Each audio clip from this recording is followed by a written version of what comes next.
ایک دفعہ کا ذکر ہے، ایک بادشاہ کو 2 باز تحفے میں ملے۔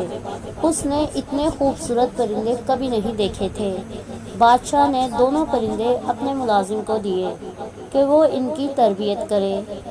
ایک دن ملازم نے بادشاہ کو بتایا کہ ایک پرندہ اونچی اڑان اڑ رہا ہے اور دوسرا جس دن سے آیا ہے اپنی شاخ سے نہیں اڑ رہا۔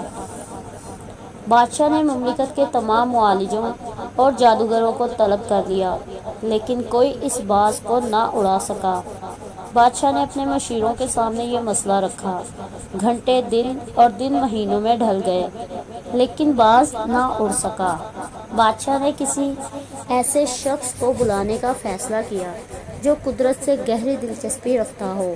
بادشاہ نے اپنے مشیروں کو حکم دیا کہ کسی ایسے شخص کو ڈھونڈ کر لاؤ جو برسوں جنگلات میں گزار چکا ہو۔ اگلے دن بادشاہ باز کو محل کے باغوں میں اڑتے ہوئے دیکھ کر حیران رہ گیا۔ بادشاہ نے اس شخص کو طلب کیا جس نے باز کو اڑایا تھا۔ اس شخص کو بادشاہ کے سامنے پیش کیا گیا۔ بادشاہ نے پوچھا، تم نے باز کو کیسے اڑایا؟ وہ مسکرا کر بولا، میں نے وہ شاخ کاٹ دی جس پر باز بیٹھا تھا۔ آگے بڑھنے کے مواقع بہت ہیں، لیکن ہم آگے بڑھنے کی کوشش نہیں کرتے۔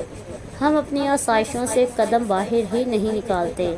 نئی آزمائشیں اور نئے تجربے ہی زندگی میں آگے بڑھنے کی وجہ بنتے ہیں۔ آزمائشوں کا مقابلہ کریں، یہی کامیابی کا واحد راستہ ہے۔